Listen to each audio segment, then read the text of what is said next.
welcome to a new episode of Flash Forward. Today, we're going to be continuing Mark Waid's run, and at the very beginning of this, I completely forgot about this, but we have a little mini event that we got to cover called Guerrilla Warfare, which was a 4-part crossover between Green Lantern and the Flash. Each issue was like a Green Lantern issue, then a Flash issue, etc., etc. The storyline is basically Gorilla Grodd, who is a Flash villain, teams up with Hector Hammond, who is a Green Lantern villain, and we get to see what happens when these some of the smartest villains in the DC universe team up together. It's a pretty great event. I actually read it a while back because I wanted to keep reading Green Lantern, so I was like, I'm just going to read this event so I can move on with Green Lantern, because I had Green Lantern on pause for months because of this mini event, and I was just like, I've had enough. I want to read it, and then I'll just read it again when I cover it on the podcast. Or if I remember it enough, I can just talk about it, which I've decided to do. So, without further ado, let's get started with issue 30 of Green Lantern, written by Gerard Jones with art by M.D. Bright. So recently in Justice League Europe, Green Lantern Hal Jordan has become the leader of the team, and so he is helping the Justice League Europe move into their new headquarters, where he sees Wally West, the Flash, and there's an accident that almost happens, and Hal saves their lives, and so it's kind of like just the GLE hanging out together. And meanwhile, in Gorilla City, the gorillas are talking about Gorilla Grodd, and how he's recently been he's been in captive for a long time, and these gorillas are followers of Grodd, and they want to set him free. So they're planning on a rebellion against the rest of Gorilla City in order to free Grodd, which they do. They cause a massive riot in Gorilla City, start attacking all the other gorillas, and they break Grodd out of his prison cell, which you don't see them actually do that. Instead, one gorilla tries to contact the Flash, Wally West, and so Dexter Miles gets the call, because the gorillas don't know that Barry is dead, so they're calling Barry Allen, and Dexter is just like, oh shit, well, Barry Allen's dead, so I should probably call Wally, who is the current Flash, and he calls Wally, and, he actually calls the police, and then the police call Wally, and Wally has already been called to go and help something else, because he found out that something is going on, because he got a call from, he got a call from the Justice League, I'm pretty sure it was, about something going on in another area, and so he goes to check it out. What is he checking out? We'll find out. So they can't get through to Wally, so Hal picks up the call and is like, damn it. Alright, so the Flash isn't picking up, so I guess I'll go check it out myself. I'll check out what's going on. They decide that it's, they know that it's Gorilla Grodd escaping from Gorilla City, so, Hal is just like, man, no point in explaining to Sue that Barry used to have a gorilla nemesis Grodd. This may be about him, and if it is, I owe it to the memory of Barry to deal with it. So, Hal and Wally haven't really worked together before, and Hal's still kind of, fixated on Barry being his Flash, so he's not miffed. He's not psyched about teaming up with Wally in any way. So Gorilla Grodd and Hector Hammond meet in the middle of a forest, where they decide that their plan is going to be to take over Earth, and in order to do that, they're going to use the meteor that gave them both their powers to evolve them to a state of, being above all of humanity, because both of them got their powers from the same meteor. Meteor made Gorilla Grodd really smart and gave him telekinetic powers, and it also made Hector Hammond be just a giant guy, a guy with a giant head in a chair. So Hal goes to the Flash Museum to meet Dexter Miles, and there he meets this guy who's like, hey Hal, I want to take you somewhere important. And Hal's just like, alright. And so they head off to a zoo, and the panda there opens up a secret door entrance to what is known as the Bureau of Amplified Animals. So remember in that Flash arc where Wally stopped Gorilla Grodd after he made all of the animals in Keystone City really smart? Well, it turns out that those animals are still really smart, and that they've created this whole bureau for an agency, and the agency has a chief investigator, and that investigator is Detective Bobo, aka Detective Chimp, who is currently investigating this Gorilla Grodd Hector Hammond situation. And so he tells Hal where to go, and then he also says, but I've got somebody that's going to go with you who can help you, and it's Rex the Wonder Dog, who was also in that Gorilla Grodd arc. So Hal Jordan and Rex the Wonder Dog head off to go and find Gorilla Grodd. They head into the forest where Gorilla Grodd was seen, like there have been sightings of him, and Hal hears a noise, and he's like, it must be Grodd, better nail them before. No! And then it's Hal and Wally finding each other in the forest, and they're like, what are you doing here? And that's where the first issue of this little event ends.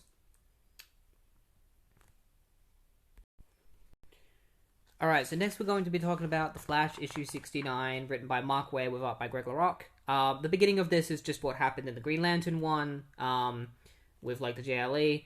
And then we find out that Wally, afterward, head home to have something to eat. And there was a supervillain that was attacking Central City. And so Wally is like, but, like, you know, I have time to quickly eat something before I go and deal with them. So he quickly has something to eat, and he heads off, and that's when the phone goes off. So that's when we find out that the reason why Wally left his house early enough, like, when the phone went off, was because Hector Hammond was attacking Central City. So Wally finds Hector Hammond, and he fights Hector, but Hector, like, uses his mind powers against him, and defeats defeats Wally. Or, like, doesn't defeat him, but, like, chases him, like, uses his mind powers on him and pushes Wally to... Wally's just like, I gotta get away! So he starts, like, running across, like, the water, being controlled by Hector Hammond, and, Hector forces Wally to run all the way to the forest where the last issue ended with Hal Jordan, but, because they're connected...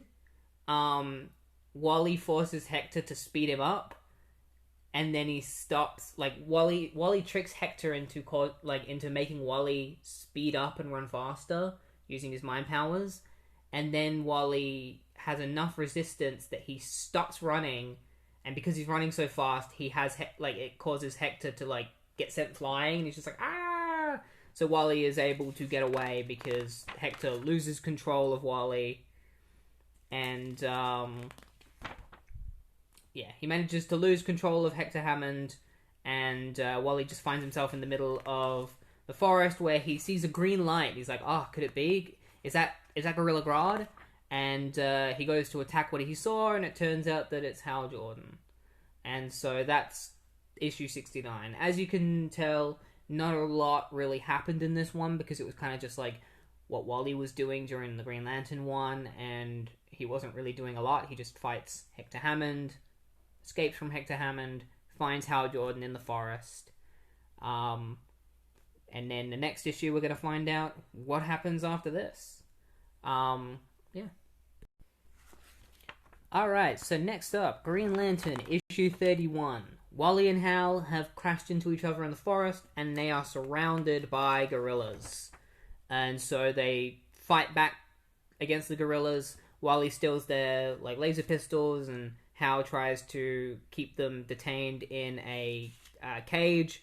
But then he gets attacked by Hector Hammond, who knocks him out from behind, and Flash gets knocked out by Gorilla Grodd, who has a laser pistol. And Gorilla Grodd goes in for the kill, but then Rex attacks him.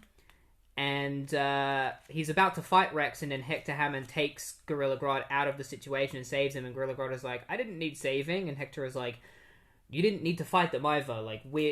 There's no point wasting our time on them. We've got a grand scheme that we gotta build towards. And Gorilla Grodd is like, exactly, you are right. You're right. We need to find that meteor and, use it to gain the power that we need to take over the world. So Hal decides to head after Gorilla Grodd. He creates a energy bubble to carry Wally, Rex, and Rex's owner with them. I can't remember his name. I don't remember them even saying his name in this. So they all head off after Gorilla Grodd and Hector Hammond.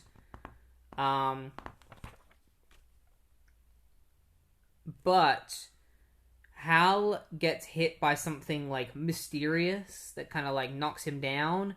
It turns out to be Hector Hammond using his mind powers to knock Hal out of the sky because he sees them.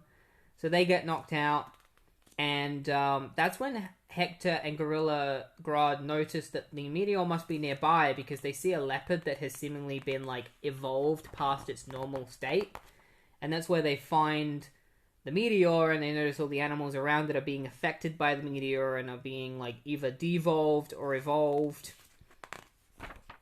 And so Hal and Wally also find like a lizard that has been evolved by the meteor, so they figure out themselves that the meteor is nearby, so they decide to search the forest for the meteor.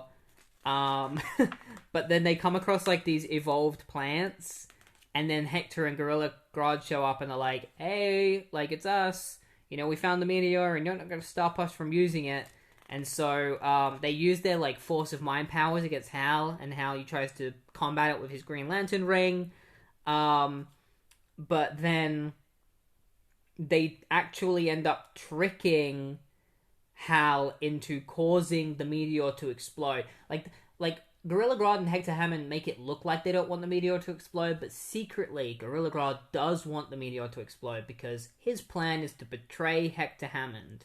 So Hal uses his energy to overload the meteor, causing it to explode, and this causes Hector to devolve and Gorilla Grodd to take all the energy and evolve, which was his plan the whole time. So now he's just big-headed Gorilla Grodd. Meanwhile, Barry evolves to the point of having a giant brain. Or not Barry, Wally, I'm sorry.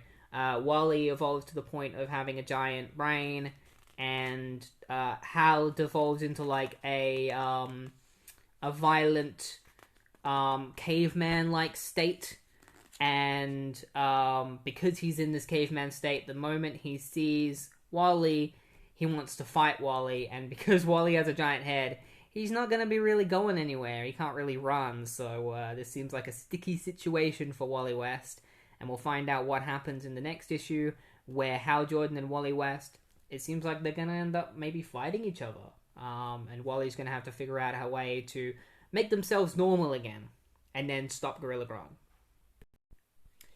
And so we make it to the final part of this guerrilla warfare event, Flash issue 70, where Caveman Hal Jordan is going to attack, like, Supreme Intelligence Wally West. We kind of get a bit of a flashback as to what's happened up until now, and then a fight breaks out between Wally and Hal. It's not even really a fight, it's just Wally dodging Hal,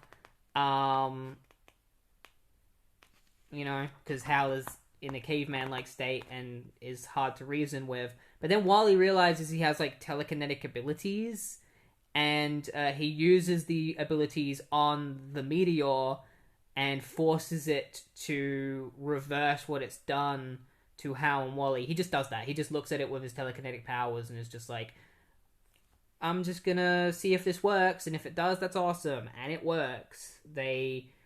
Hal Jordan evolves back to his normal state, and Wally devolves back to his normal state. And then Hal destroys the rest of the meteor so that it can't cause any other problems.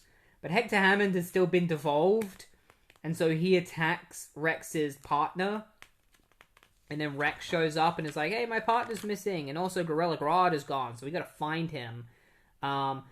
What I do know is that Gorilla City is hidden by an invisible barrier, so what we gotta do is we gotta find that barrier, and then we'll find Gorilla City. And so Wally is just like, alright, I guess I'll zip around and with super speed, and eventually I'll find it. And he smacks into it and is like, oh, there it is.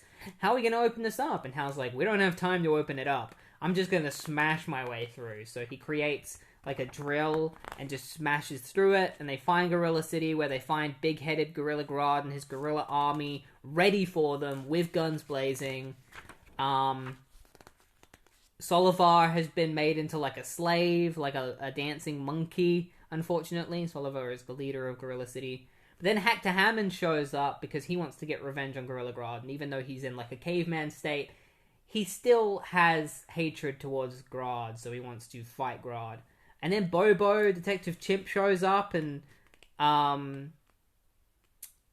saves them from Hector. Hal and Wally, like Bobo shows up and he fights Hector, and Hal and Wally combat Gorilla Grodd's mind powers, and then Rex goes for Gorilla Grodd's juggler and starts fighting Grodd, knocking him out of his floating chair, and because of that, it allows Wally, and because Grodd was using his mind powers on Wally and Hal, like trying to attack him with it, and so Rex attacking Grodd distracted him, and so now Wally and Hal are free to be able to fight the rest of the gorillas while Grodd fights Rex. So a massive fight breaks out. Hal creates a giant elephant. It's probably one of my favorite constructs he's ever made. Creates an elephant construct, and Wally digs a massive hole, and then Hal uses the elephant construct to chase all of the gorillas into the hole, and then creates like a net construct over the top of it to trap all the gorillas in the hole. Rex and Gorilla Grodd use their mind powers against one another. But Gorilla Grodd is shown to be more powerful, but then Bobo shows up and starts beating him in the head. But then Grodd overpowers him as well. So Wally comes in to save Bobo and like kicks Gorilla Grodd in the face. And that's when Rex overpowers Gorilla Grodd, because it turns out Rex has his own mind powers, and he gets into Grodd's mind and turns Grodd into like a blithering, whimpering husk. And like Grodd basically just goes completely like almost brain dead. He ends up like with a baby brain, and so he and Hammond are basically just really stupid now, and so they get locked into a prison cell where they just spend their time like playing around with bananas and stuff. It's kind of cute because like even though they have been regressed to the point of thinking like babies, they're like friends and stuff, and they're high-fiving and eating bananas together. So it's a weirdly cute ending for Gorilla Grodd and Hector Hammond. And that's where it ends. It ends with Wally and Hal being like, we did it, we saved the world, let's go. Let's head back and continue on with our regular lives. And that's where the guerrilla warfare event ends. It's a fun little event that happens in between Flash and Green Lantern. It does kind of take Green Lantern off its rails. I would say this event does kind of just come out of nowhere, where it's just like, oh, here we go. Like we're doing a cool little fun crossover between Green Lantern and Flash. And then right afterward, it's like, all right, let's get back to like the really depressing shit that's currently going on in the Flash and Green Lantern, especially Green Lantern. Green Lantern at this point is like, he's not there yet, but like we're getting closer to Emerald Twilight, so they are kind of like building up to it a little bit, or like Hal's going through some shit right now. But yeah, that was Guerrilla Warfare, and next we're going to be talking about the Flash issue 71. So let's look forward to that. Alright, so now we're moving on to Flash issue 71, The New Dr. Alchemy. That's right, this issue introduces a brand new Dr. Alchemy. So Wally West is at a bank, and because he's got super speed, he gets really frustrated being in bank lines. So he gets stuck behind this guy named Migliani, who's just kind of a dick, and is just like taking forever on purpose. And Wally's just like, hey, she's free over there, and he's like, hey, didn't you just see? She went on a lunch break. So he's just really annoying Wally and getting on his nerves. And then the wall behind them starts melting, and this new Dr. Alchemy, who just calls himself the Alchemist, comes through, and he has a Philosopher's Stone. And he's like, surely no one will mind if I make a withdrawal. And so Wally goes to combat him and is like, hey, how'd you get that? You know, you must have gotten that from, like, you must be like a new Dr. Alchemy, right? And he's like, you tell me.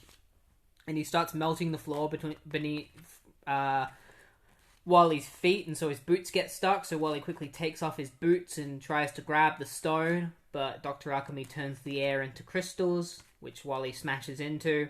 And then Dr. Alchemy, I'm just going to call him Dr. Alchemy because that's just who he is, goes after Migliani, and it turns out they've got a bit of a history, and so Wally's like, maybe this is a mob deal that's going on. Wally manages to stop Alchemy from grabbing Migliani, but then Alchemy turns the air into unbreathable ozone, like, stuff.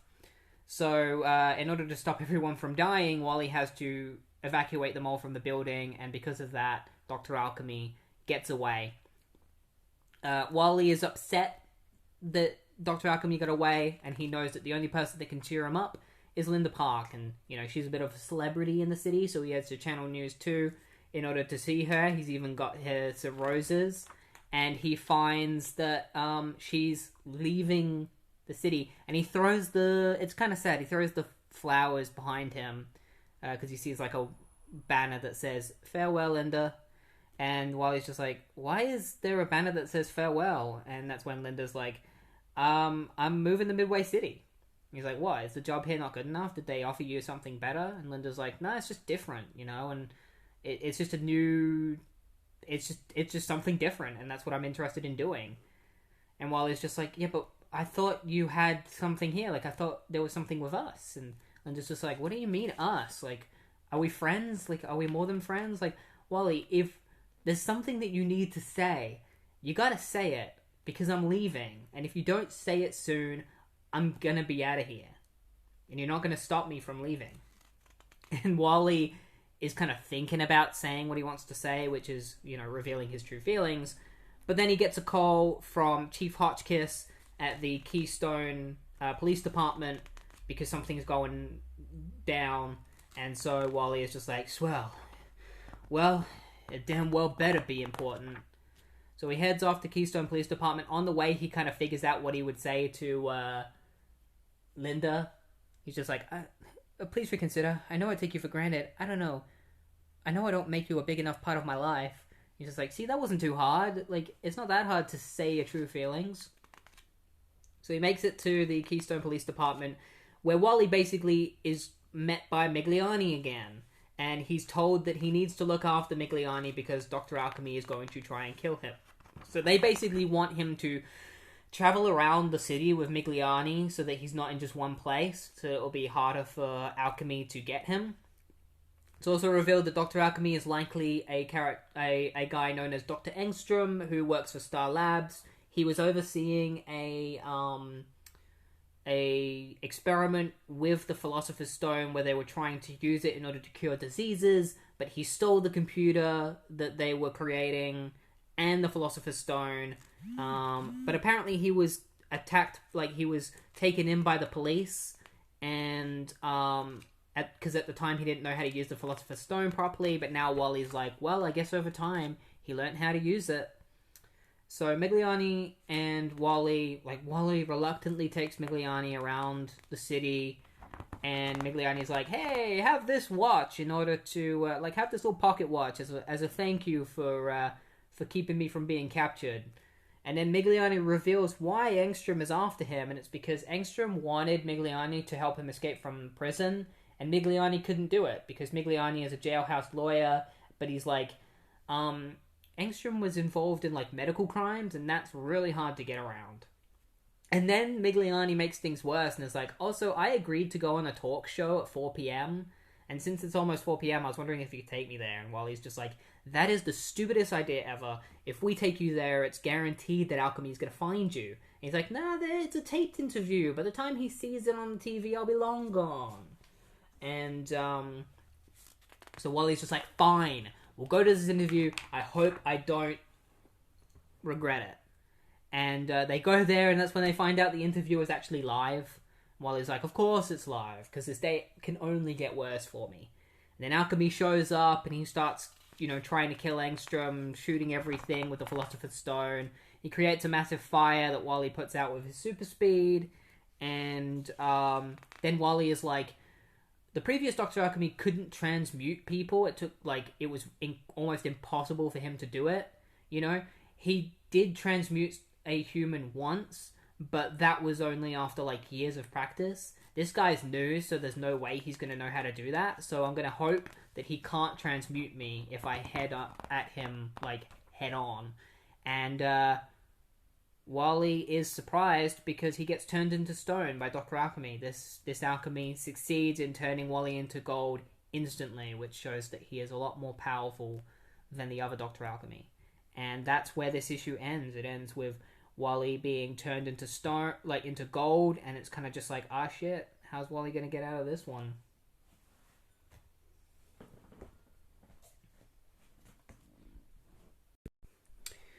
Alright, so now we're talking about Flash issue 72. This one has art, even though on the front it says it's drawn by Greg LaRocque, I guess they must have misprinted or something. Because this time we actually have a guest penciler, Sal Velluto, and Roy Richardson does inks. So at the end of the last issue, Wally was turned into gold, but it turns out he wasn't actually turned into gold, he was just encased in a layer of gold. And he mentions that, like, he was able to take one breath before it happened, so he had enough air to vibrate, and so he breaks out of the gold and is instantly just like, I gotta go after Migliani and Dr. Alchemy right now to stop him from killing Migliani, and also because I want to have enough time to catch Linda before she leaves, because she's going to be leaving at 2 o'clock. And that's why I took the watch. The reason I took the watch from Migliani is because so I know what time it is, so I can meet Linda at the train. Linda is about to get on the train. She's getting on the train right now, and she's just kind of thinking about, like, how she's sad that Wally didn't try and stop her from leaving. And that he just must not care as much as she thought he did. So Wally runs through the city, and he eventually finds Dr. Alchemy and Migliani, and he's like, man, Dr. Alchemy's in the opening. Wait a minute, this must be some kind of trap. So he grabs an apple and he throws it, and the apple gets sliced into pieces, and so Wally realizes that Dr. Alchemy has created molybdenum, like, cobwebs, which, if he ran through them, would have sliced him into pieces. So he tries to run around the back, but, like, behind Dr. Alchemy, but Alchemy creates a bunch of copper stalagmites, which conduct electricity. And so Wally's like, ah, crap, like, if Dr. Alchemy, turns my shit into plutonium, then I'm gonna be deep fried, so I'd better just get straight at him. And this is important to note, that a mysterious being appears within the lightning, a silhouetted being, who then wanders off into an alleyway and just, like, walks away. So this is going to be important later. Very, very important. These 3 panels of this mysterious silhouette walking into an alleyway, very important. So Wally grabs Migliani and is like, let's get the fuck out of here. And so he runs off with Migliani and is like, alright, so I've got a question for you. Obviously, you were lying to me, because the reason why Angstrom is obviously mad at you is because you know where the chip is. And that you betrayed Angstrom.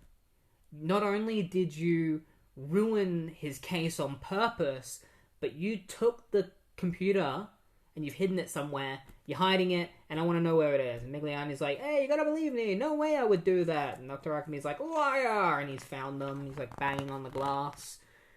He smashes through the glass, and Wally grabs Migliani and runs away with Dr. Alchemy in hot pursuit. Eventually, Dr. Alchemy appears on a building, and Migliani's like, it's up there! And Wally is like, alright, you stay here, I'll go get him. And Wally's like, it's going to take too long if I try and run up the steps. I have no choice but to run up the side of the building because it's faster. But it's raining, and so I'm having a hard time getting traction. But luckily, Dr. Alchemy is changing the rain into acid rain, and it's affecting the building faster than it's affecting me. So it's given me enough traction in order to run up the building and smack Dr. Alchemy in the face. So he punches Dr. Alchemy out. Dr. Alchemy is given into the authorities, and then Wally figures out that his watch is behind because the main clock in Keystone City goes off at 2 o'clock, and Wally's watch doesn't say 2 o'clock. And because it's delayed, he's just like, man, this Wally's, like, this watch sucks. Like, why did you even give it to me? And Migliani's just like, you're right, give it back. You don't need that stupid watch, I'll have it. And Wally's like, wow, why are you so hung up on this watch? Oh, I know why. It's because the mini the miniature computer is inside the watch. And so Migliani gets arrested by the police and taken in, and Wally's just like, I've got stuff that I gotta handle real quick. I have no time to stay behind. You take him into the authorities. I gotta go. And so he heads off to the train. This is a great moment because Linda is on the train. She's putting her luggage up. Her wallet falls off, and Wally's just like, yeah, and he's like charging in as the wallet is like slowly falling to the ground. And before it hits the ground, Wally catches it and he's like, don't go. He's like, oh, suddenly now? I've been a dope. Now you show up? I've left you hanging. Where were you when you need to know? And then he just straight up, like, he just kisses Linda. And they're both just like, wow, why didn't you ever do that before? He's like, I was going to ask you. Why don't we go somewhere and talk about this? Oh yeah, can you get us off this train? I think so. Let's get moving, okay? But wait, they're expecting me in Midway City. What do I tell them? Tell them the truth. Tell them you got carried away. And Wally runs off with Linda in his arms. It's a really great moment. Probably one of my favorite ways that two characters have been have officially, expressed their love for one another and have become an item. It's just such a great moment. Wally just coming in, kissing her, and then just carrying her away. It's pretty great. And so that's the end of that issue. Great issue, great conclusion to the Dr. Alchemy storyline, and great way to officially begin the relationship between Linda and Wally. And from this moment on, they probably do have moments where they're like, are they going to break up? But as far as I know, Wally and Linda pretty much stay together forever after this. They never really break up officially for long, and if they do, they eventually get back together. Yeah. Alright, so the next issue that we were talking about is issue 73. This is a Jay Garrick and Wally West team-up issue. Greg LaRocque is back doing the art.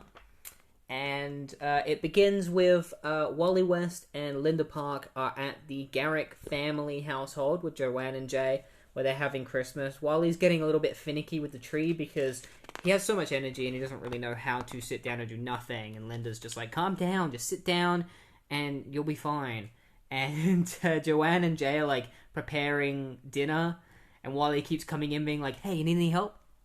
And they're like, no, we're fine. Are you sure you don't need any help? And then Joanne's just like, can you please take him outside before I kill him? And so Jay's like, sure, and he puts on his costume, even if you can really call it a costume. It's just a shirt and pants. It's a costume, though. And he grabs Wally and he's like, let's go. Let's go put some peace on Earth. And so Wally and Jay head off to go and around the city and just help people because it's Christmas Eve, just do their job. For some reason, this issue is dedicated to Denny O'Neil. I don't know why. He has nothing to do with The Flash, except he wrote some Green Lantern backup stories in The Flash. It's a bit weird to just dedicate it to him. Like, maybe they just dedicated it to him because he's just written some really good books, but, like, it's weird to do that in a Flash book. I don't know. So yeah, Wally and Jay go around helping people. A woman almost drops her presents, and Wally stops the presents from falling. They go to like the local community kitchen where they help serve like food to the people there. Jay's like, hey, you got a great girl right there. Joanne was wondering what was under the tree. Maybe a ring? And Wally's like, nah, it's too early for that. Like, no way. We're not gonna rush things. And then Wally starts talking about how like he doesn't like the fact that he's getting older, and he kind of misses the days when, like, presents were just like, oh, there's going to be a present for him from Santa, and it's, like, a baseball mitt or something. Like, he doesn't like the fact that, like, he doesn't get gifts like that anymore, and now it's just, like, adult things. And while they're talking, a car almost hits a lady, and so Wally saves her. This woman is pregnant. They take her into a church, and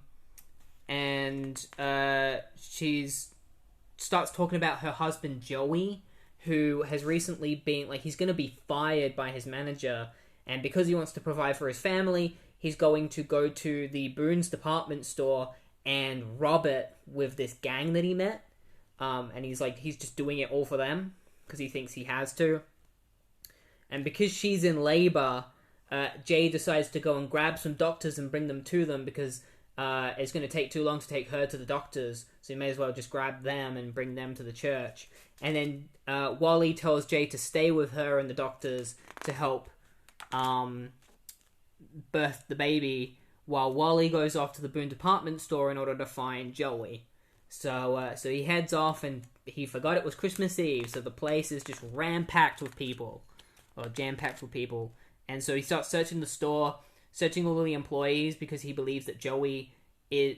Like, because he's an employee there, he believes that, like, Joey... Like, if he looks at all the employees, he's eventually going to find them. And it turns out that Joey is Santa at the moment. He's dressed up as Santa. And there's this kid that didn't get a chance to sit on Santa's lap.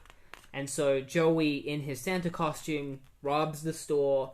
And then when he heads outside, he comes face to face with the kid. And it's around this time that Wally realizes that Santa is Joey, because he talks to another employee who tells him that the Santa who passes Joey's name when she's talking about Santa. She's like, "Oh, you're looking for Joey?" Like, "Oh, he already left." So Joey runs into this 5-year-old kid, and Joey's just like, "You should be with your mom and your dad." And then that's when the kid's just like, "Well, Dad passed away, and so now it's just me and Mom." And it's this that kind of makes Joey rethink what he's doing. And he goes to put the stuff back, and that's when the gang shows up, and they're just like, "Hey, you're not gonna blow us over for this, Joey. We've been waiting for this," you know? And so they go to shoot Joey, and then Wally shows up and catches all the bullets and beats up all the dudes. Just like, "Santa hands out lumps of coal for talk like that. Me, I just hand out lumps." Just knocks them all out. And then Wally grabs the kid to take him back to his mum. Well, he tells Joey to head off to the church to find Maria and his new baby son, or his new child. They don't say, like, they don't confirm the gender of the child. We just know that he has one now. So he heads back, he reunites with his family, and then Jay and Wally head back to the Garrick household. It's funny because they trick Wally into thinking that they're not going to open up presents because he's been waiting to do it. And Linda's just like, "Nah, we're kidding. Open up that one. It's from me." Wally opens up his present from Linda, and it's a baseball mitt. Because she's like, "I don't really know what to get you, so I hope you like it." It's a baseball mitt, and Wally's just like, "This is amazing." And he makes out with Linda. And then the doorbell goes. And Linda's just like, "Hey, are you expecting anyone? Like a man in red?" And Wally's just like, "I can't imagine anything you could bring me that would be better than what I've already gotten."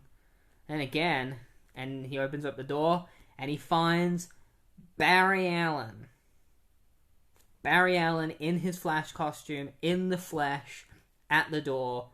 Barry Allen is alive again. How is he back? We're going to have to find out in the next issue, because this is where the issue ends. It ends with the return of Barry Allen. So yeah, we're looking forward to seeing how Mark Waid explains Barry Allen being brought back to life. Alright, issue 74. So, Barry Allen is back from the dead. Wally is recollecting over what happened in Crisis on Infinite Earths, witnessing Barry's death, having to move on from Barry and eventually become the Flash in order to honor him. And now Barry's back, and it's been a week since he's come back. Hal Jordan has recently showed up because he and Barry are best friends, so he's currently at the Garrick house, reuniting with his best friend. It's really fun because, Barry does appear in a couple of issues of Green Lantern around this time. He guest stars in a couple of issues, teaming up with the Green Lantern, so they kind of crossed over between Flash and Green Lantern.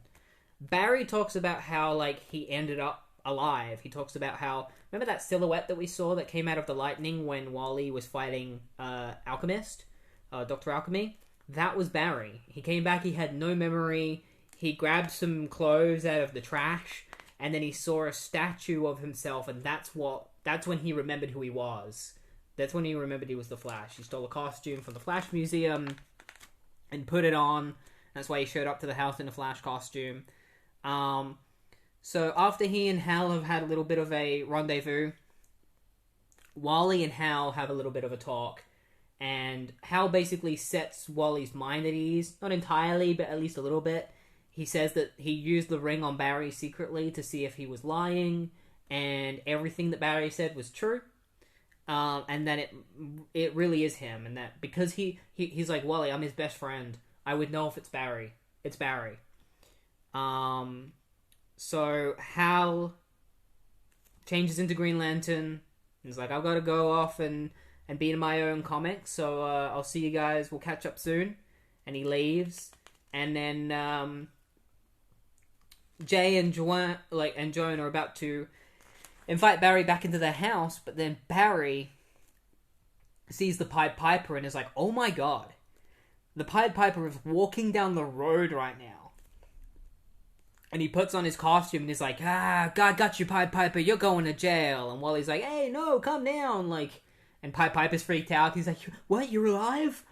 And Wally's like, dude, Barry, he's a good person now. He's changed. And Barry's like, he knows your name? Are you public now? And Wally's like, things are different now. Things work differently, Barry. It's a lot more normal to have a public identity as a superhero these days. And then Wally's like, hey man, sorry about that, Pied Piper. What's going on? And Piper reveals that there are 3 pro snipers who are going to try and kill Handsome Jack at the local fair tonight.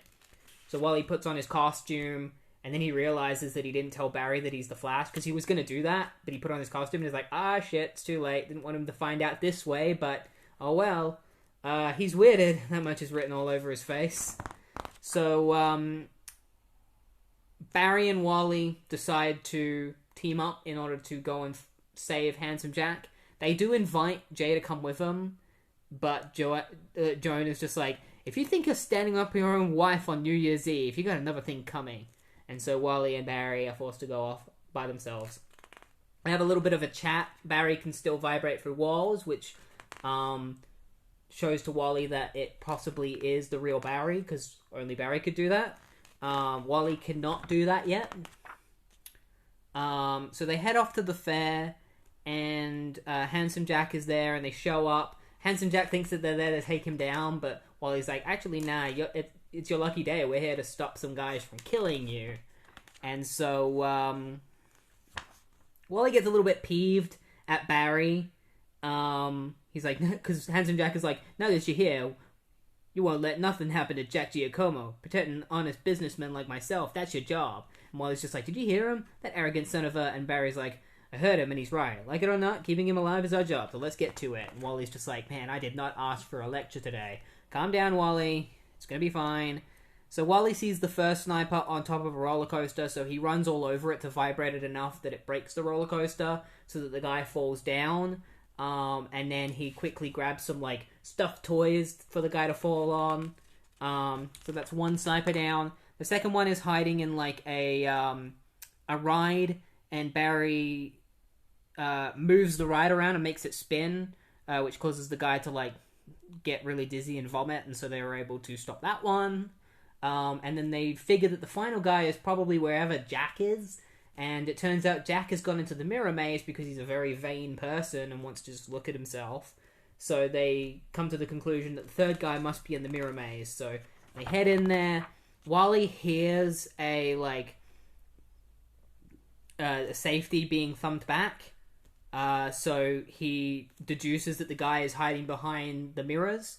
So he goes to get the guy, and the guy does shoot the gun, but Wally's there to move his arm, and Barry is there to push Jack out of the way. He's like, look out! Happy New Year, Jack. How's your hair? And Jack's just like, shut up. And so Jack's just like, leave the guys with me. And Wally's like, no way. They're gonna be sleeping with the fishes if we leave them with you.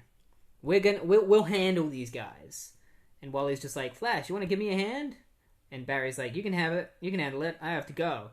And Wally's just like, man, what got into him all of a sudden? And it turns out that Barry has gone to talk to Iris West. And I kind of want to actually talk about this whole thing, this whole conversation, because it's a really great conversation. So he heads to Iris. He's like, "You never guess what finally nudged me. It was seeing that old Ferris wheel, the one we were riding on when I asked you to marry me. You gave me hell that night about being so corny, but you accepted, didn't you? You made me so happy, Iris. You said we'd be together forever. I love you and I miss you. You should see your nephew, sweetheart. He's become quite a man. You'd be proud of him. No doubt about it, Wally's got your fire and a healthy dose of your reporter's skepticism. My resurrection has really thrown him. He has no faith that I'm really me. I wish I could earn his trust." And then Wally shows up and he's like, "You just did. I'm sorry, Barry. Sorry for not believing. You have to understand. Putting the spirit of Barry Allen to rest was a long and painful process. Your death left a wound that never healed. So when you showed up out of nowhere, it didn't thrill me. It scared me." So Wally is like, "Yeah, at the start I thought it was going to be some awful trick, especially when you didn't talk about Aunt Iris, you know? That made me even more suspicious. But now, like, what you've been talking about here, overhearing your conversation, it's clear to me that you are the real Barry Allen, and I'm sorry that I didn't trust you." You know, and Barry talks about how, like, he is upset, and the reason why he hasn't talked about Iris is because he's upset about the fact that he got to come back to life, and Iris didn't. Like, whatever reason, I've been given a second chance, an opportunity to live the rest of my years the way I lived the best of my years. Care to join me? And Wally's like, "Try and stop me." And so he and Barry run off to be heroes together and be partners in crime. Or be partners fighting crime. And that's the end of issue 74. It's a great issue, seeing Barry officially back. We get to talk about Iris and see Barry, you know, visiting Iris's grave, which is a great moment. That's why I wanted to kind of read it out and actually say all the dialogue for that one, because it's just a really nice moment. And so the next issue we're going to be talking about is issue 75, which seems to be a Jay Garrick, Wally West, and Barry Allen crossover. So, we begin issue 75 with Wally and Jay trying to stop a train from this new gang that's been taking over the city, who have a new crime boss. We don't know who their crime boss is, we just know that their gang means business. They're known as the Combine. They're these dudes in heavy armor. They got these heavy weapons. They're prepared for the Flash with these heavy weapons to use against them. And they're attacking a train in broad daylight that has, like, gold and silver bullions on it. So they got balls. You know, they're taking risks. And so, like, it's very intimidating to Wally and Jay, where, like, these guys are, like, insane. So they're trying to stop the train, and then Wally's just like, "Oh my god." And one of the Combines shoots the tracks of the train, so the train goes off the tracks, heading straight for Keystone City. So Wally's just like, "Shit, we gotta stop that train." Luckily for them, Barry shows up. Wally's like, "If anyone can help us stop the train, it's Barry." So Barry shows up, and he starts, like, whipping up the wind with his arms, trying to stop the train from hitting them. Jay joins in, and Wally's just like, "Ah, shit. Did they really expect me to join in with them on this suicide run? Alright, let's hope that all three of us can stop this train." So, alongside Barry and Jay, they all use their, like, wind turbine abilities to stop the train. It works. Barely. They almost get hit. It stops literally right in front of them. It's a pretty epic moment. A little kid comes up and asks for the Flash's autograph, and Wally's like, "Oh yeah, I'd love to," and then he realizes that the kid is asking for Barry's autograph. It's like, "Maybe someday you'll follow in my footsteps too, huh?" And Wally goes home to Linda, and he's kind of giving it away that he's a little bit jealous of the attention that Barry is getting. He's starting to feel like there's not enough room for him in Keystone and Central City with two other Flashes. Linda's like, "Maybe the problem isn't that there's three of you. Maybe the problem is that you're all called the Flash. So have you ever thought about changing your identity? You know, Lightning, Cheetah, Pegasus, Quicksilver?" And Wally's just like, very taken. He's like, "Mr. Zip?" And then Wally starts joking around. He's like, "Oh, an incredibly merciless tickle attack from the ever-fearsome Mr. Zip, the Zipster, Zipman, Zipperama. Mr. Zip, please. How could I show my face in public with a name like that? Mr. Zip, I'm the Flash. Stay used to it." So he gets a phone call from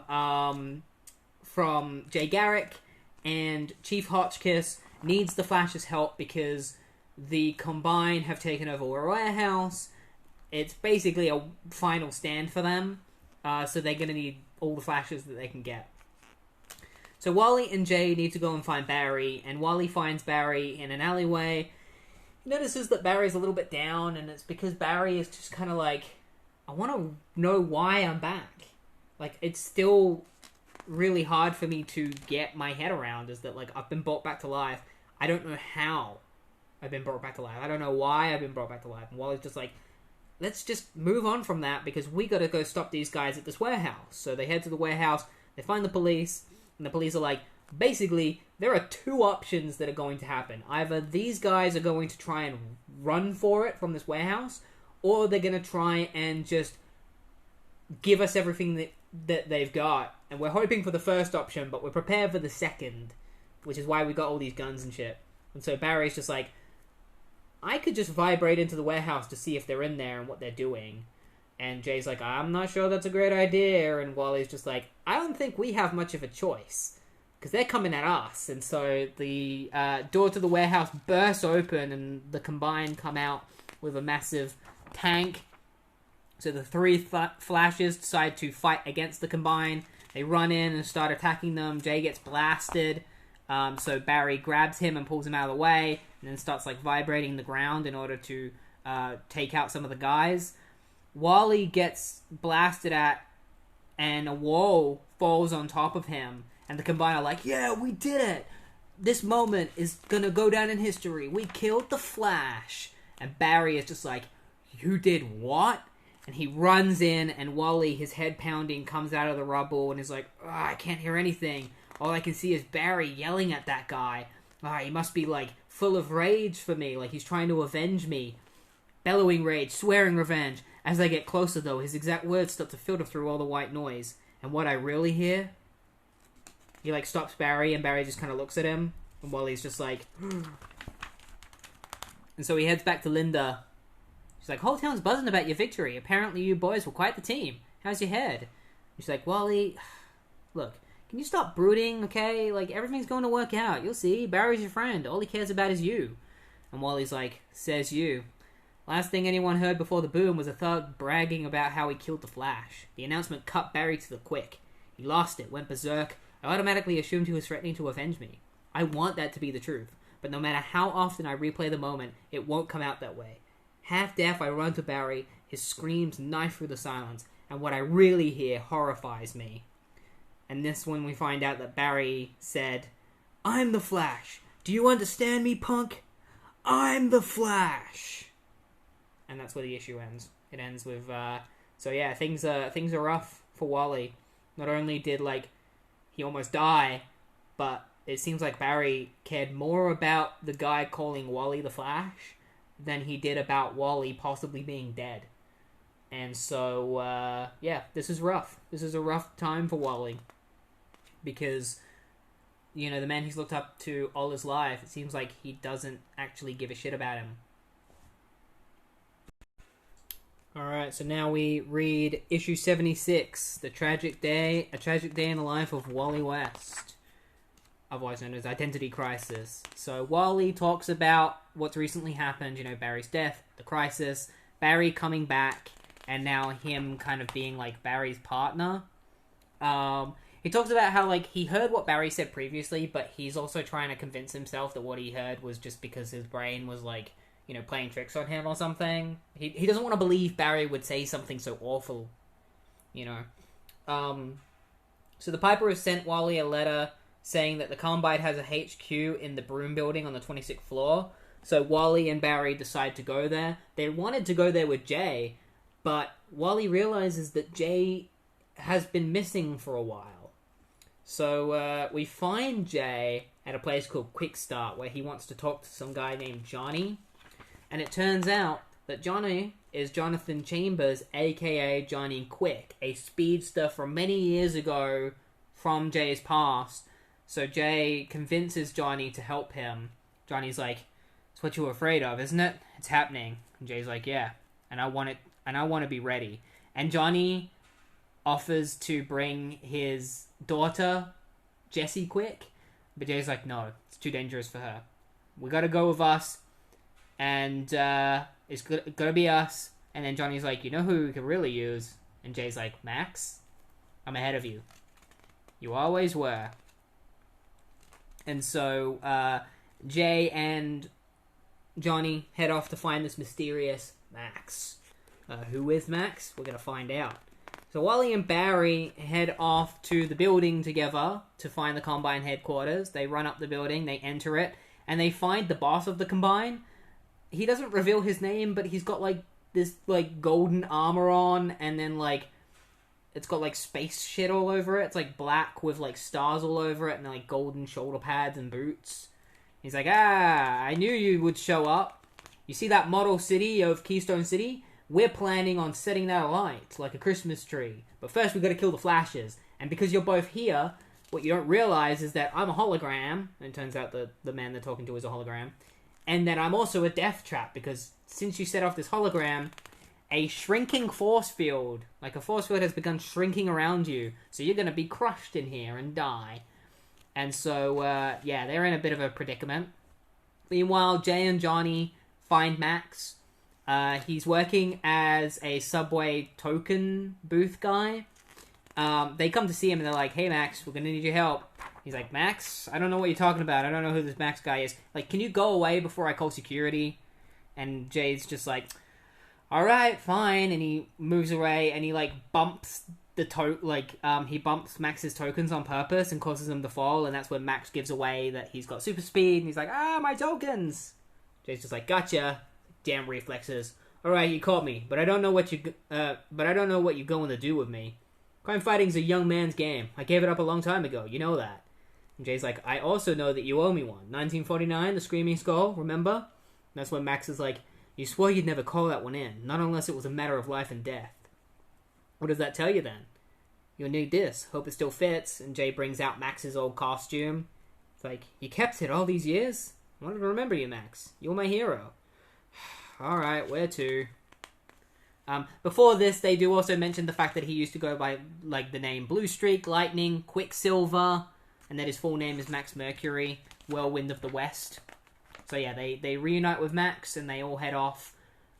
And we're wondering, like, what is Jay reuniting all these old speedsters for? You know, there's a reason he's doing this. So Barry tries to vibrate through, but he can't do it. Wally can't vibrate, but he can a little bit if Barry, like, touches him. And so Wally kind of, like, makes the force field a little bit unstable, and it allows Barry to get through. Wally gets through a little bit, and he needs Barry's help to pull him the rest of the way through. And he's like, hey, pull me through, man.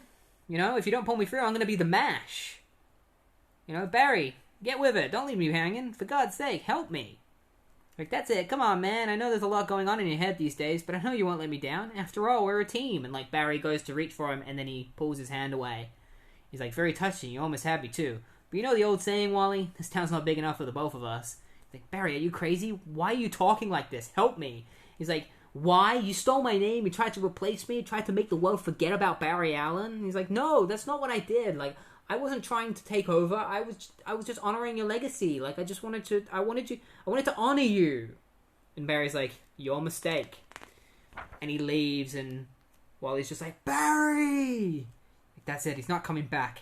I'm not coming out alive. Shut up, clear your head, clear it. Forget Barry, forget the fear, forget everything. But don't lose the vibration. Stay with it. Stop now. You're gone. You'll solidify inside the wall and die instantly. If you're lucky, push. Everything. Gently. Hurry. Everything I am now. Easy. Just a little further. Don't lose it. Don't lose it. Everything I do now. Now who is it for? And, like, Wally manages to escape, and then he just collapses on the ground. He's like, now what am I doing? Like, who am I doing this for? If Barry hates me. So Wally breaks into his apartment. He doesn't break into his apartment. He just kicks his door open. And there's currently some news going on TV. And it's like, after several months, news crews today finally caught up with the long-absent Flash. Though still vague on the nature of his disappearance several years ago, he offered this unexpected and devastating statement to the press. And then Barry appears on the news. Since my return, I have found myself pleasantly surprised by a number of events that occurred during my absence. Chief among these was the notion that my former protege, Kid Flash, had chosen to keep my spirit alive by adopting my name and costume. I was touched, but not terribly startled ever since he was a boy. All he wanted to do was follow in my footsteps. Tragically, however, he wasn't up to the job. Earlier this afternoon, he and I fell into a trap set by the Combine. I escaped, Wally West did not. And so it is with heavy heart that I stand before you today to announce today that Keystone City's greatest hero, the Flash, is dead. And Wally takes off his costume, throws it in the trash, and just sits on his bed, shaking with his hands in his head. Because Barry Allen, the man he looks up in, had not only betrayed him and left him for dead, but now he's betrayed him even further by declaring him dead on national TV. Like, what a dick, right? Where is this gonna go? This story does continue into Green Lantern issue 40, where, like, Hal has to save Barry from a member of the Dark Stars, but then Barry tries to kill Hal, and Dexter's just like, something's wrong with Barry Allen. Like, he's come to the museum, and he's acting strange. And so Hal goes to check on him, and Barry tries to kill him. He, like, steals all of the Rogue's weapons and tries to kill Hal. And Hal's just like, what the hell is going on? Like, why is Barry acting like this? Why is he trying to kill me? Like, what the hell? And Hal manages to barely get out of his life because the Darkstar comes back and helps him. And then they think that they've, like, killed Barry. But then it turns out that Barry vibrated himself underground, and he's like, it was pitifully easy to fool those two morons by vibrating beneath the surface and friction heating some subsurface rocks until they blew sky high. Now it's back to the task at hand. So something is clearly wrong with Barry. Like, he's snapped. He's lost it. He's gone crazy. He's trying to kill his friends.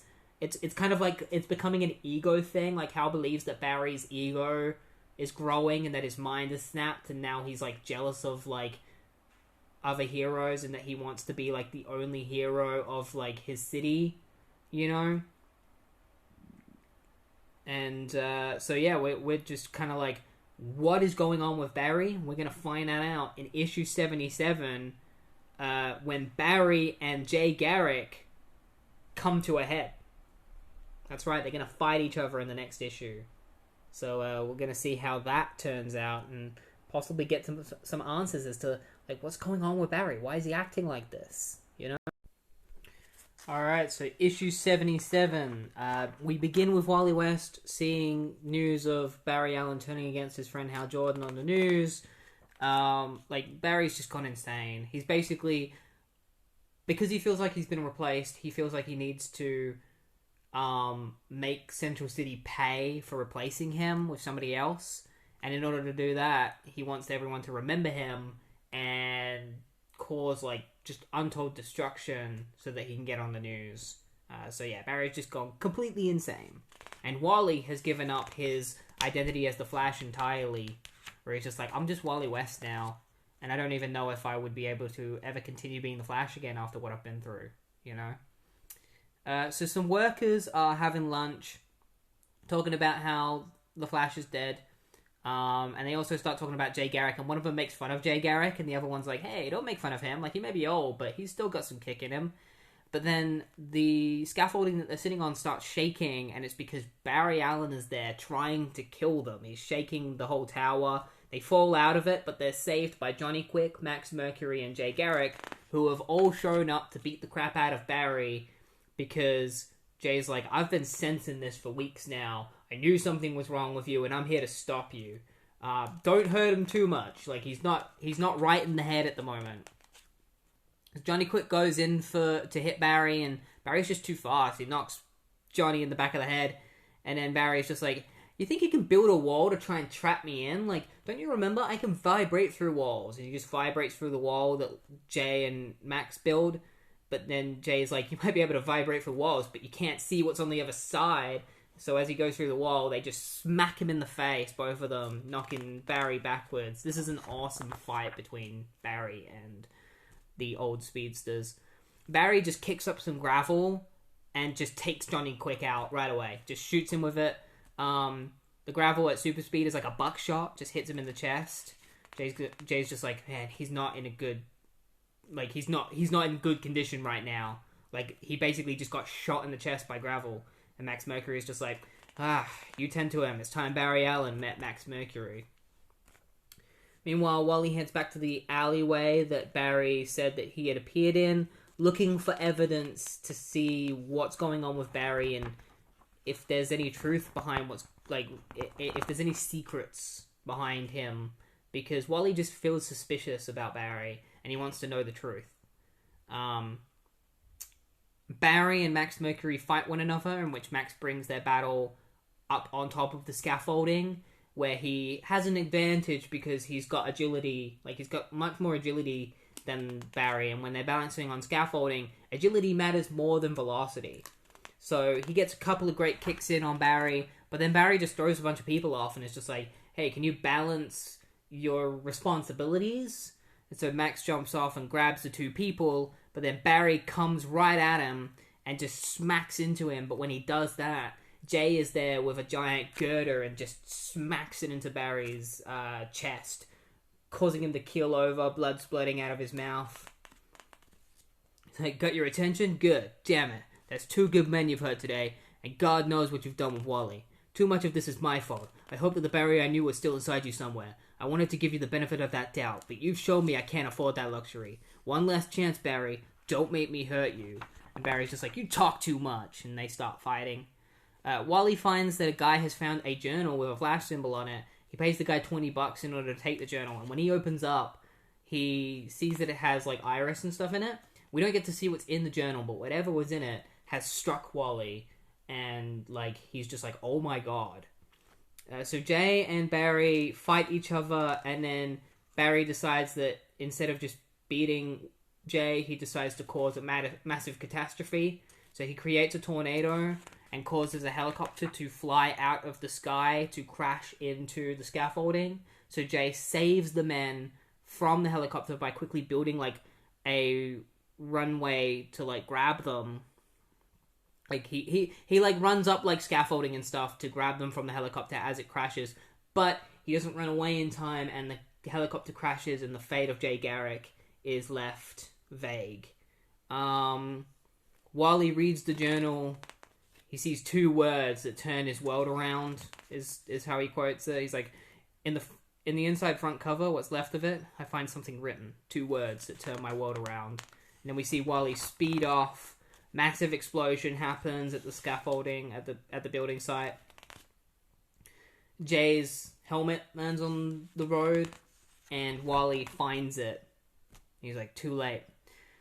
I wasn't fast enough, but those days are over. My name is Wally West. I'm the Flash. And now that I know the secret of Barry Allen, I'm going to bring him down, or die trying. And that's the end of that issue. So in the next issue, Flash 78, it's Wally versus Barry Allen. And we're probably going to find out the truth as to what is going on with Barry, why he has gone insane, what was written in that journal. Alright, so issue 78 begins with Wally uniting with Max Mercury, Johnny Quick, and Jay Garrick at the site of the previous battle with Barry Allen, where they try to teach him about super speed. They all have different methods about teaching about speed. Johnny tries to use formulas, and Wally is just not taking it. Like, he it's not sinking in. So Max comes in, and he's like, look, give me a chance. Name's Max Mercury. Nice to meet you. Wally's just like, look, I mean, really, how fast could you... And then Max appears behind him and he's like, alright, you're fast. I guess you could probably teach me a thing or two. So Max decides to talk to Wally about, like, Zen instead of, like, formula and science. And because Wally is a man of science, he's a bit skeptic. And Max is just like, when you run, do you think about running? Because then you're thinking too hard. And so Wally's like, so I shouldn't be conscious of my speed? I should just let it happen? And Max is like, precisely. Let your power flow like fine sand, like water, like quicksilver. And it still doesn't really sink in on Wally. He's just like, man, it's not the most revolutionary theory I've ever heard. And Max is like, do you ever wonder why you're not as fast as Barry? Like, and Wally's just like, oh, it's like science, it's biochemical. And he's like, and how much does it have to do with fear? Because you're always talking about how, like, you're trying to not ruin the image of Barry Allen and kind of, like, not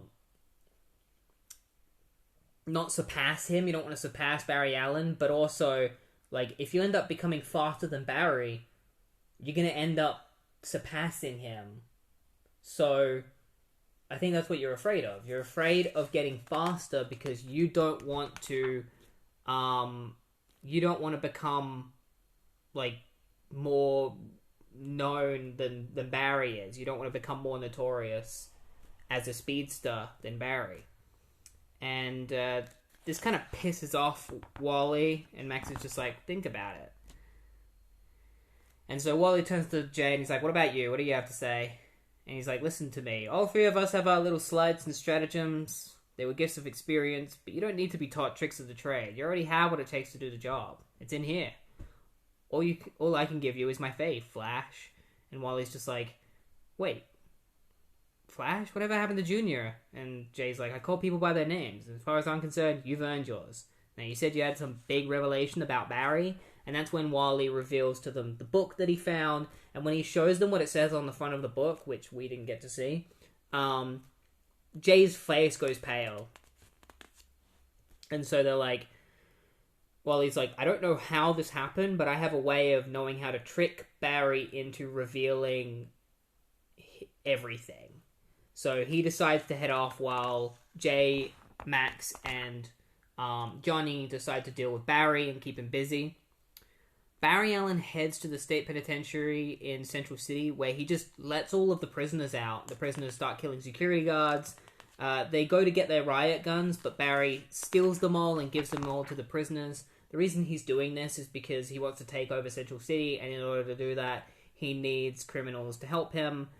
Johnny and Max show up, and he's like, no wonder, look who's come back for more punishment. What is this, seniors night? Guess you two are due for another lesson.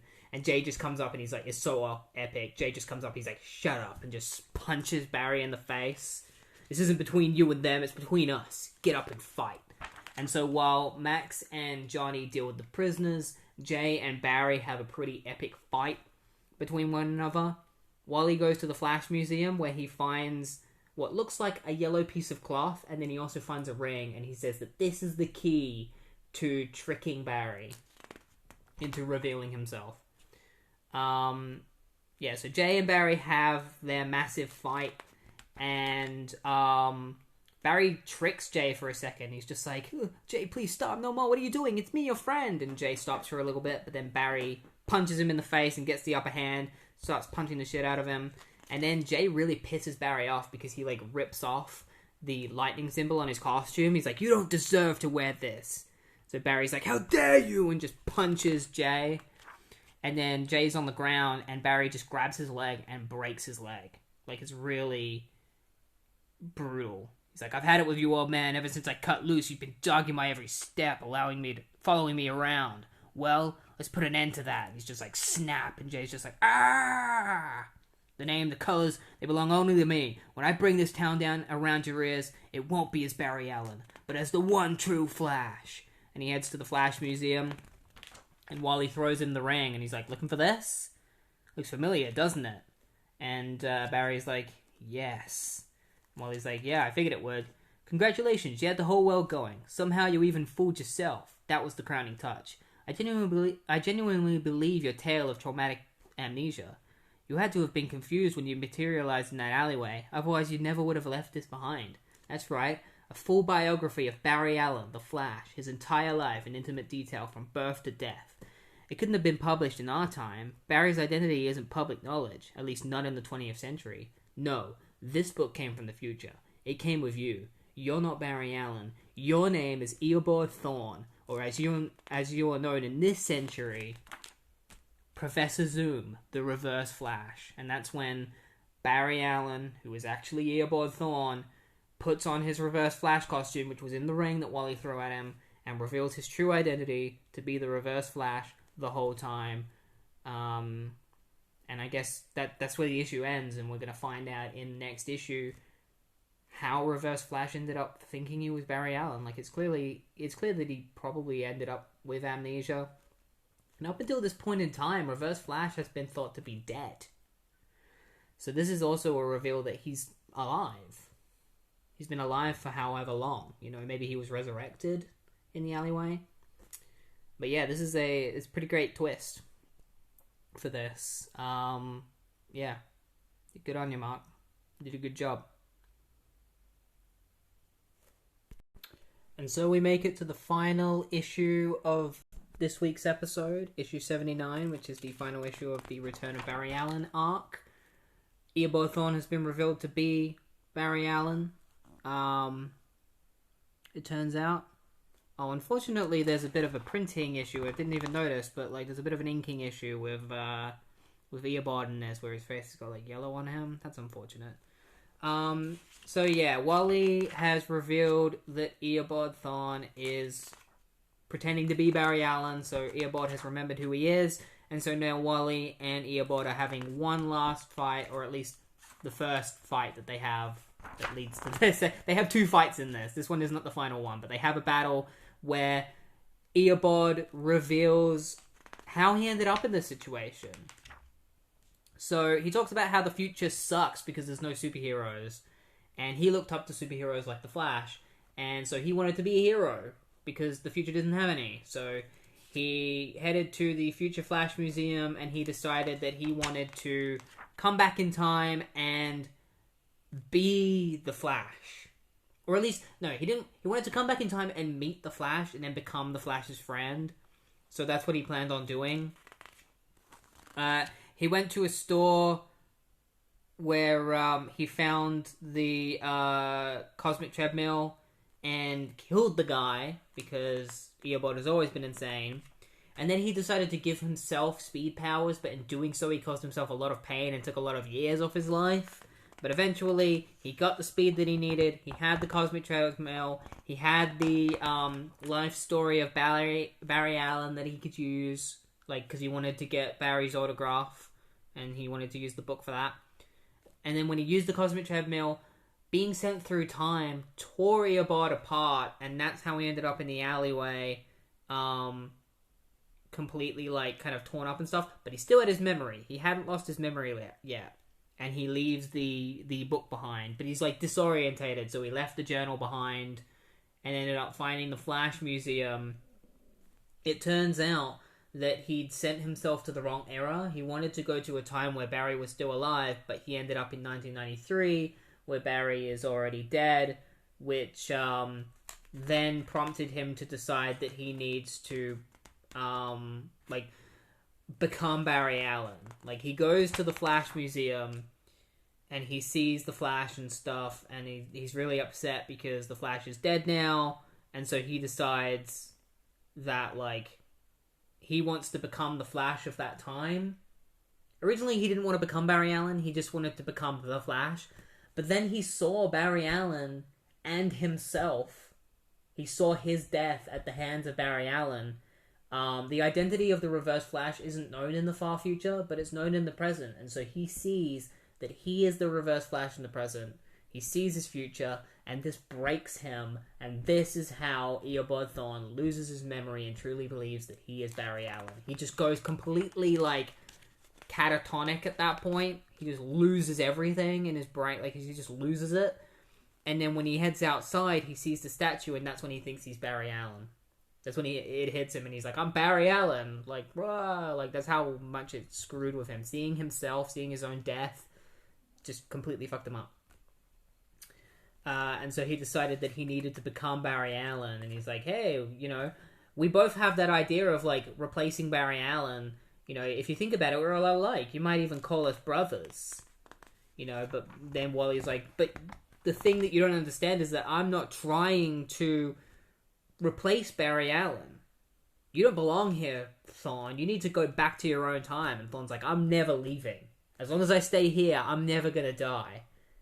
And if I destroy the cosmic treadmill, then there's no way of me ever ending up back in the future. And Wally's like, no, if you destroy the cosmic treadmill, you're not going to even have it in the future to be able to travel back here. And Earbud's like, that's not true, you're trying to trick me with these paradoxes. And Wally's like, yeah, alright, destroy the Holy Grail of Flash collectibles, see if I care.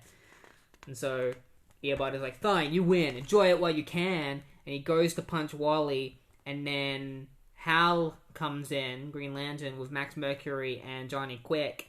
Hal's abilities unfortunately don't work on Reverse Flash because he's got a yellow costume. So Reverse Flash manages to escape from Green Lantern and the two speedsters, and he says, like, I'm gonna come back and I'm gonna, like, eventually I'm gonna kill Wally. You know, it's gonna happen. And that's when Wally discovers what happened to Jay, where he's like, what happened to Jay? And they take him to the hospital, where they find Jay his leg has been broken in 6 places. And Johnny Quick takes a quick look through, like, the life story of Barry Allen, and he sees who wrote it. We're gonna find out who wrote it later. We don't know yet. But he sees who wrote it, and then Wally's just like, oh man, like, this could be used against Earbud to finally get him to, like, snap out of his, like, vengeance, like, serial killer mood that he's in right now. And then they see on the TV that Linda Park is having a interview with the mayor about this renegade Flash. And then Reverse Flash just appears behind him and just fucking kills him. He just, like, vibrates his hand through his heart and kills him. And then he holds Linda hostage because he wants Wally to come and get him. And so he goes to, like, kill Linda. And Hal's just like, oh, he's gonna kill her. We gotta move. Wally, which way to the studio? And he's like, Wally? And sees that Wally's already sped off. Wally heads over to save Linda. He grabs Linda and pulls her away from Earbud, and then he and Reverse Flash have their final battle. You know, throwing blows at one another. And then it's not their final battle. Wally mentions that it's their final battle, and then it ends up, like, not being their final battle again. Reverse Flash runs away, and he's like, come after me, Wally, you know you want to. And so Wally's just like, look, you know, I might die, but I don't care anymore because I gotta stop him. I'm gonna do whatever I can to send Earbud Thawne into the future, even if I die trying. And so he leaves Linda to go and face Earbud, so they continue their fight through the Flash Museum. And that's when Earbud says something incredibly stupid. He says, once you're out of my way, I really will make the city forget Barry Allen. From now on, when they remember the Flash, they'll remember me. And that really pisses off Wally West, because to Wally West, he's like, Max was right. He was right all along. I am afraid. But I'm afraid of replacing Barry. But I'm more afraid of letting this bastard do it. He punches Reverse Flash in the back of the head, sending him tumbling, and they have a massive fight, and he's like, yeah, like, I'm never gonna let somebody like Reverse Flash take over as the Flash. That's what I'm afraid of. You know, at least we're evenly matched. And the look of surprise on Thawne's face is priceless. He wasn't prepared for a fair fight, which doesn't mean I can claim an easy victory. He swings, I duck, and back and forth it goes. We're locked in a stalemate. Wally loses his footing a little bit, which gives Earbud the upper hand, and he goes to kill Wally. And then a lightning bolt cracks out of the sky, and Wally's like, thank you. And this startles Earbud and throws him off balance a little bit. And so Wally gets a good punch in on Earbud, and that's when Earbud just completely crumbles. He's like, no, I'm Barry Allen. Is that so? Mister, I knew Barry Allen, and believe me, you're no Barry Allen. And there's this really awesome 2-page spread of Wally just punching Reverse Flash in the face, sending him falling over like, Aah! You're a pathetic little man who finally gets what he deserves. How does it feel, Thawne? And Thawne's like crawling away like, no more. How does it feel to become a victim of your own obsession? Look in the Catharsis Theater. You took me right down to the ground, you rat bag, and if you think this hurts, rest assured, it's not a fraction of the pain you put me through. He's like, finish me off. Wally's like, kill you? Put you out of my misery? You don't know what a tempting offer that is. Right here, right now. No way. Why let you off so easy? After all, wasn't it you who reminded me that all history is at my disposal, thanks to the treadmill? Maybe I'll use it to give you a taste of your own cruelty. Maybe I'll visit you when you were a young man and terrorize you the way you've terrorized me. Or maybe I'll just kill you in your crib. And so Wally jumps onto the cosmic treadmill and disappears, and Eobard is like, no! And goes onto the cosmic treadmill and goes into the future. He's like, no, please! And then it's revealed that Wally didn't actually travel into the future. He just ran so fast that it made himself look like he time traveled. So he tricked Eobard into sending himself back to the future. And Wally says that, like, being sent back to the future, like, the time travel would have probably wiped Eobard's mind, so he wouldn't even remember the fight that he had with Wally, and all he's going to remember is that he hates Barry Allen. And Hal's like, how do you know that? And Wally's like, because nothing's crumbling around us. Time seems to be fine right now. So Eobard gets sent to the future, destined to become Reverse Flash and destined to die. And then Wally and the rest just go back to their peaceful lives. And Wally actually gets his own statue built. Alongside Barry Allen, and then it's revealed that the life story of the Flash is written by Iris. So Wally knows that Iris is out there somewhere. At some point, she's going to come back to life. But because the journal is in the state that it is, they don't actually know when Iris is going, when she's going to come back. And Wally mentions how he was told that there's stuff in the journal about him, about Kid Flash, about Wally West, but he doesn't want to know anything about his future, and he just wants to live his life as it is. It's like, forget it. If there's an end to my story, I don't want to know it. History is something captured and known by the pages of a book, but the future belongs to me. My name is Wally West. I'm the Flash. And that's where it ends.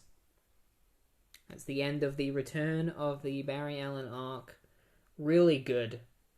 I hear many people say that this is the peak of Mark Waid's stuff.